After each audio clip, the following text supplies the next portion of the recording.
All right. Welcome in, everybody, to Thursday's edition of Daily Bread. Coming at you live right at 4:25 on the East Coast. So hopefully some of you took a nice little lunch break on the West Coast, waited till us. We gave you a little heads up because if you follow us on Twitter, you usually know each day what time our episode is dropping.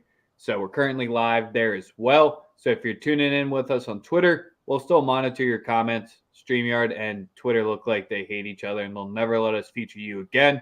But if you need to be featured and we want you to be featured because we got people dropping best bets, making jokes at us, whatever the hell you want to do, we got the best chat on the airwaves. The Twitter and the YouTube are both at Daily Bread Media.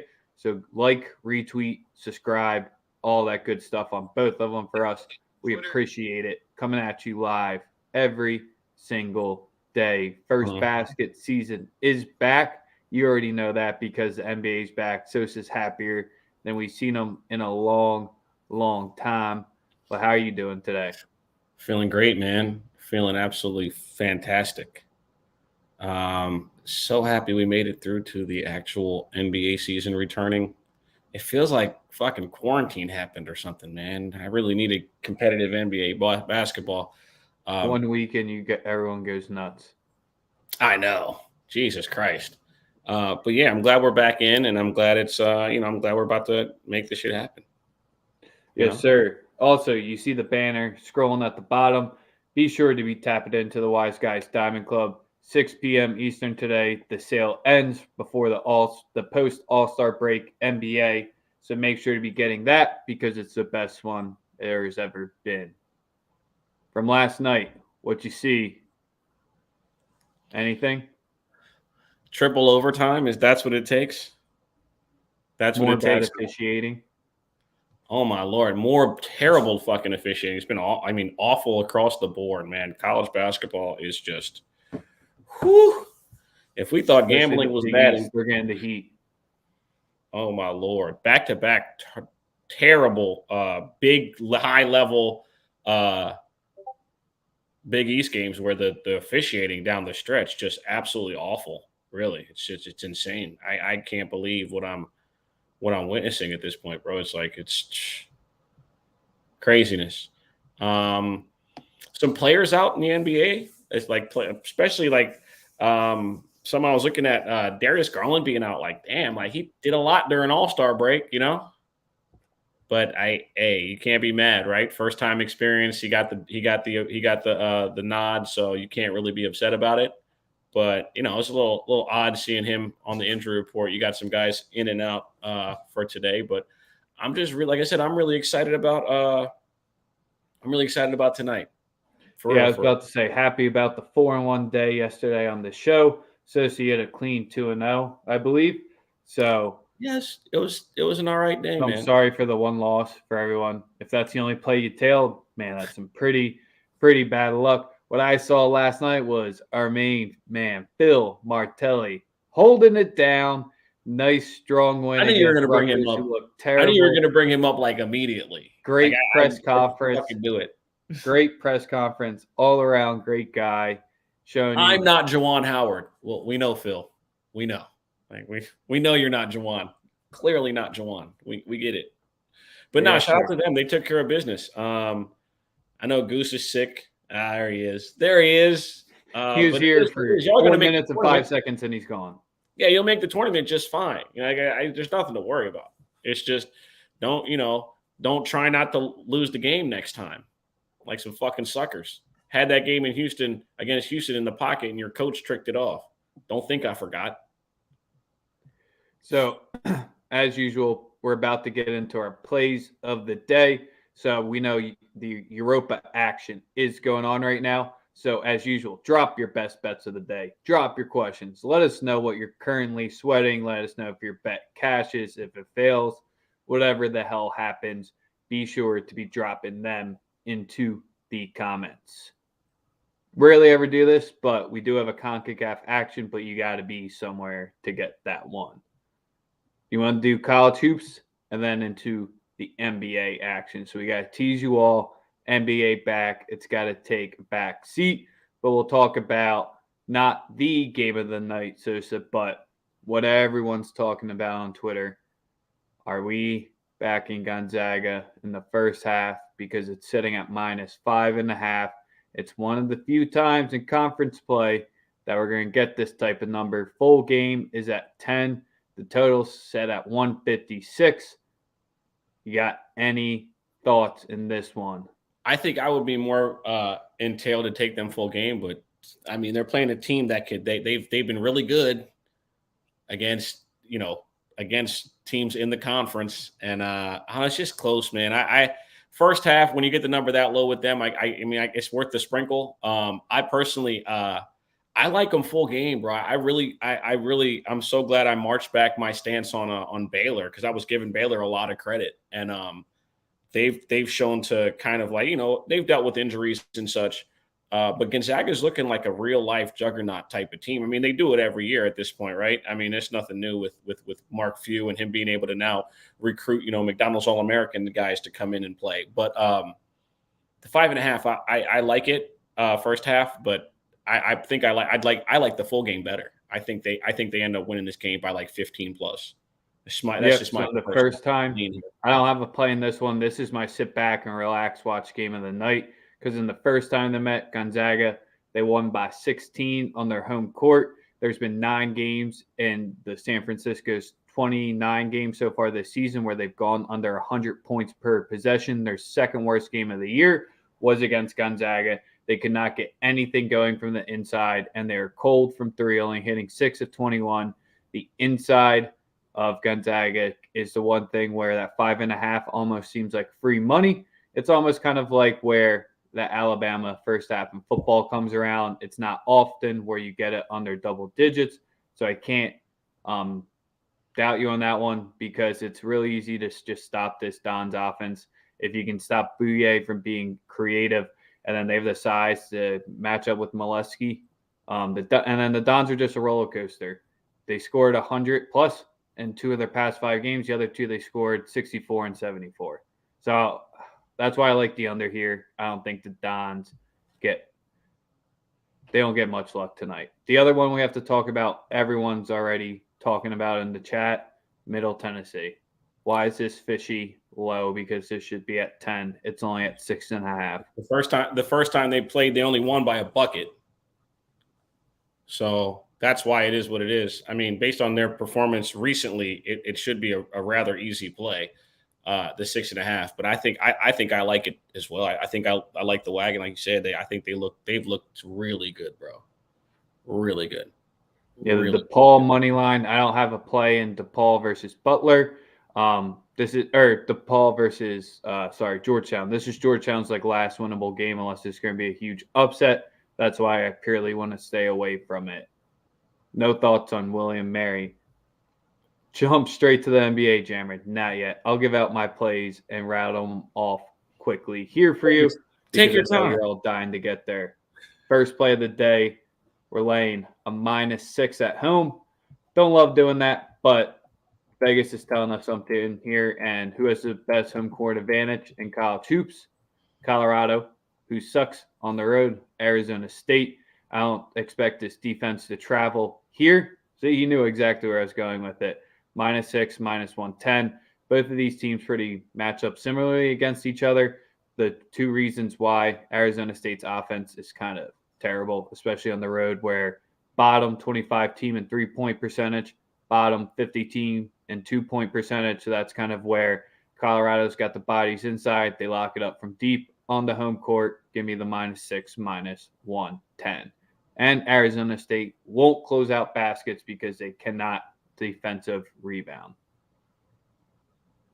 All right. Murray State money line? Nope. I'm going with the over 145 -110. Sosa, do you remember the first 2? This is the game of the night, in my opinion. Do you remember the first time these 2 teams met and what happened? We got 83 points in the first half, and we got 55 points in the second half. It ended at 142, and we had the over 148. Same exact reasonings that we like it here. I don't think it's going to be a complete up and down game, but that's what Belmont tries to do to Murray. That's how they're going to be able to beat Murray State. Belmont on the road has to go in and dictate their style, and I think that's what gets us over. Belmont has to be able to get past Murray State's threes. The guards really close out with a hand, unlike UConn does. But the main reason why we like this one, Belmont has a top 5 2-point offense. Murray State has a top 50. Both of these rank out of the top 100. We like it on the inside tonight because both teams shoot 40% of their shots at the rim. Over 145 minus 110. Sure. Yes, sir. All right. So one more game I teased you before we get to the final play. EJ Liddell's supposedly questionable tonight now. Ooh, Ohio State in trouble? I mean, I thought Ohio State was already going to be in trouble. But if Liddell's not in. That's what I'm saying. Trouble. We're talking trouble. Yeah, because it was like a 6.5. Now it's at 7.5. I'm not touching it. It's probably one of your better games if you're a only power conference person, but Portland, look at that one.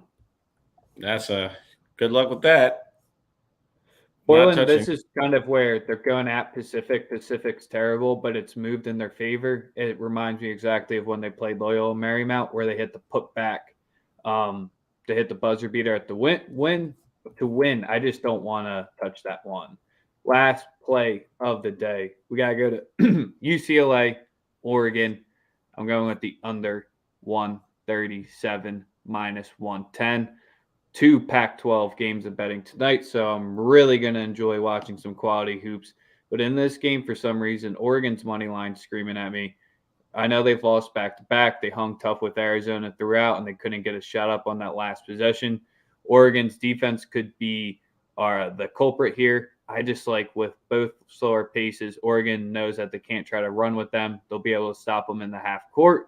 They just can't allow UCLA size to clean the glass, especially on the offensive end. That's the one way I see this going over because neither team gets to the line with much success. I like under 137 minus 110 for my 3 plays. Yes, sir. NBA time. You all can rejoice. Jammer and everyone else. Drop your player props. This is Sosa's time. He's been listening to me. Trying to flip something, man. Trying to flip something. You dig? You know what I'm saying? You've been listening to me enough. So now, Sosa, rejoice. You don't have to talk about anytime goal scorers. You don't have to talk about hockey. Hey, man, soccer was fun. Like, soccer. Yeah, you ended the streak 3-0. Soccer was fucking fun. Like, it's not my fault they took a fucking vacation. You know what I mean? Like, it is what it is. But you already know, man. We locked in right now for the NBA. The NBA has returned. We got some really nice matchups that I'm really I've been taking notes. You feel me? I've been I'm just playing. It's just one thing. The first game we're going to get into is I actually want to get into the Nets game. The Nets, the Celtics at Nets. The number actually opened at 5. I think it's all the way up to 7 now. This team's pretty awful without Kyrie and KD. I wouldn't blame you if you took them now. But the line's all the way up to 9. That's obviously now that you know that KD's definitely not playing. There's Kyrie can't play either at all. Seeing the games in New York, even though they're going to change the rules here soon, I would actually be inclined to see the Celtics win this game and cover. Not an official play for me, but the play that I love the most in this game is Andre Drummond over 10.5 rebounds. It's at minus 128. Minus 124. And I also like Andre Drummond up to 12 rebounds at plus 112. I think both go easily. Right now, the line's all the way up to 9. Yeah, it started at 5, though. The number was at 5 when it started. So, obviously, that was with people believing that maybe no certainty with KD and et cetera. But the play I do love is Andre Drummond. Based on volume of numbers and his ability to be on the floor. Neither of those bigs are really going to scare me. And I think that with against Robert Williams, I think he matched up pretty well. Give me Andre Drummond over 10.5 boards at minus 124 and Andre Drummond 12 plus rebounds at plus 112. That's my favorite. That's my favorite prop in that game. You got Yeah, anything? I just don't want to touch Nets and Celtics games. If you've been rocking with us for a while, you just know I've stayed away from Celtics games. This team's extremely hard to read, and the Nets, no thanks. I mean, the Celtics are. I mean, obviously They're great, but I just haven't read them well. So they have they had the big, we call it the big Vegas give back, where they let Detroit beat them the other night while they were on a 9-game win streak. So that's the Vegas give back. That's the everybody's on this, and we're gonna make sure we lose tonight. It happens once every couple weeks, but that's really what happened, and that's what the play was. The next game I want to get into is the Chicago Bulls, Atlanta Hawks. Yes, this is a great game to get into. Roddy already dropping his. Make sure to be following him. Make sure to be following Jammer as well. Always support our fellow guys in the independent sports content market. But Sosa, what do you like here? I think the play. Well, I got it at plus 100. It actually now is at minus 110. It's Trae Young double plus 100 minus 110. Chicago's given up.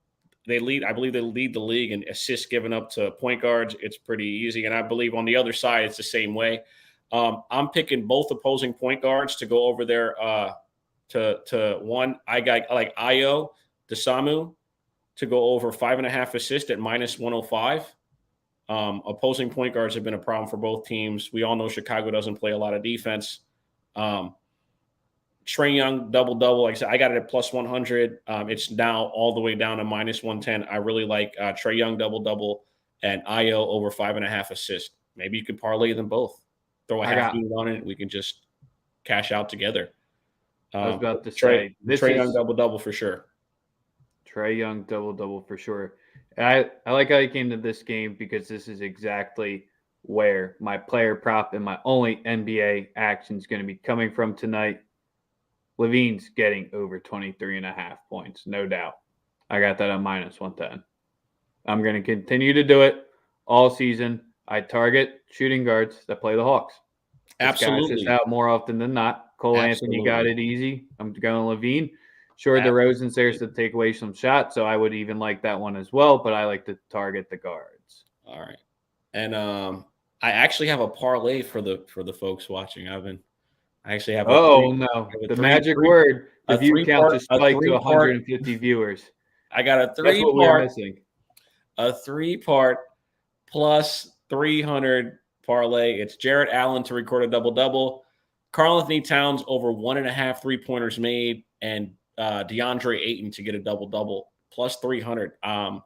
Those are three that, like, every model that I've run things through, it's literally about as safe as you possibly can go. And it sounds square, but I mean, you think Karl-Anthony Towns is going to hit less than 2 threes after winning the 3-point competition? Yes, it's like the home run derby. No, he's going to come right back out and hit 5 tonight. It's not going to be a fucking issue.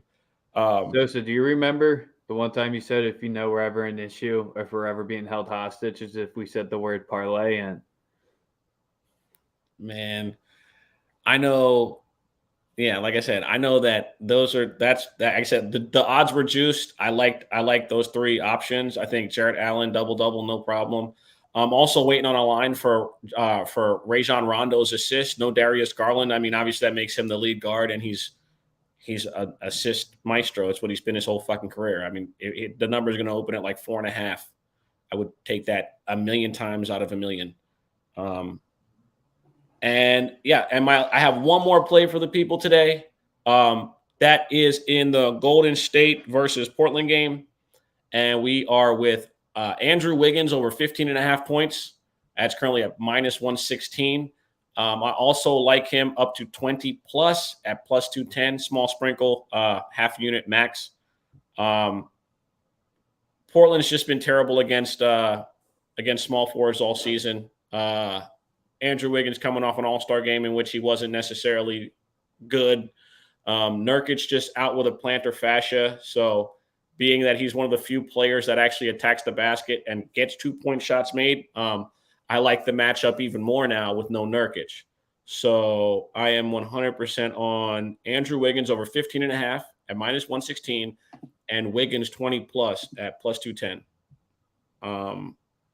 And those are all I'm rolling with. Obviously, right, then we can get to the questions. A lot of people on one of the main topics were saying Giddy is the least happy person. What do we think about this question from Jay? It's going to be interesting. Obviously, Shai coming back as a guard who has the ball in his hands. It's going to be interesting to see. It's very important that Giddy's development is not stalled in any way, because obviously the organization, he's the future of the organization. Even though Shai has signed this max contract, I don't see him being there for 10 seasons. So I firmly believe that the organization signed him to the max.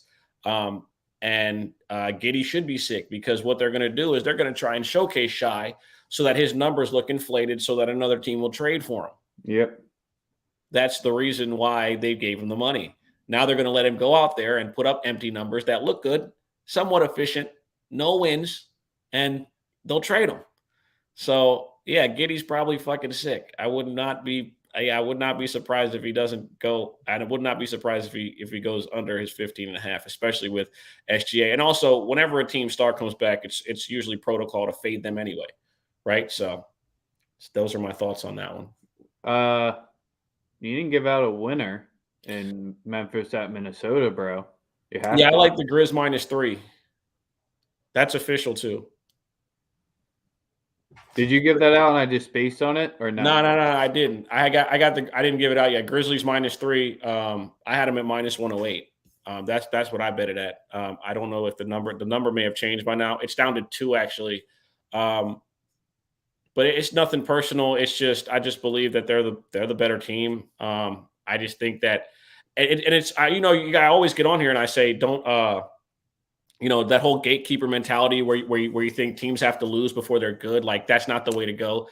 But you're talking about 2 really young teams, and like Memphis is just like they've just performed at an elite level, and I can't I get a line under 5 against a Minnesota team that's been Jekyll and Hyde at times and shoots 56% of their shots are 3-point shots against Memphis. I expect pace. I expect maybe the game to go over, but I definitely like Memphis to win the game by more than 3. It's at -2 now, so Grizzlies -2.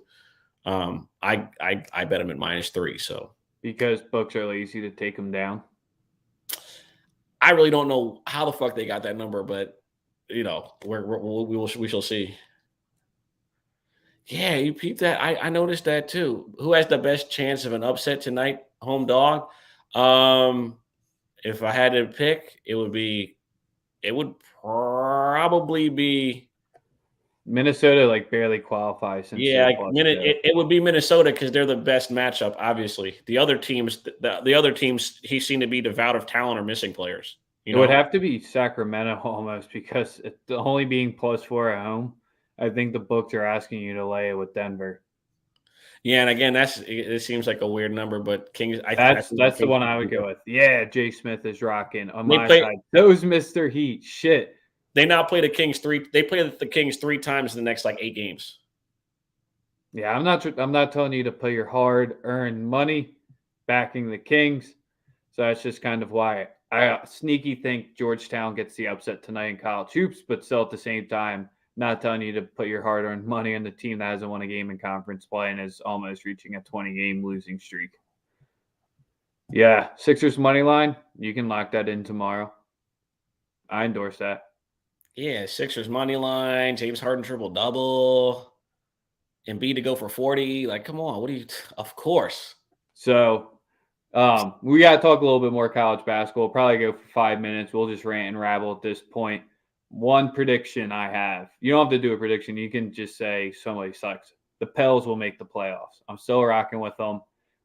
I said they would try to catch the Lakers and the potential how many wins they have at the end of the season. And they haven't been making progress when they should have been, but I still am rocking with the Pels to make the playoffs. What do you got? You got anything? At least make the play-in for sure. Yeah, that's what I'm saying, the play-in. That's what I meant, absolutely. not the full 8, but the play-in. My bad. Thank you. Yeah, Harden's supposed to play tomorrow. Yes. I love New Orleans. The team that I like the most out of anyone, and you might call me crazy for it, to make a move is Denver.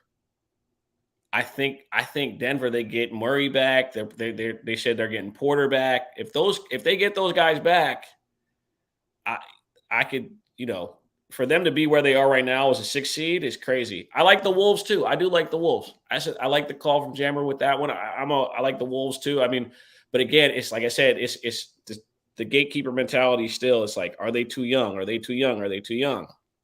We don't see that because the talent's there. But I mean, D'Angelo Russell's older now, right? So that's where we're at. Jammer's rocking with the T-Wolves.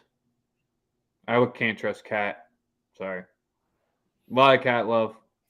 I won't say he's overrated because he's a solid player. When you get headlocked by Ben Simmons, it kind of shows.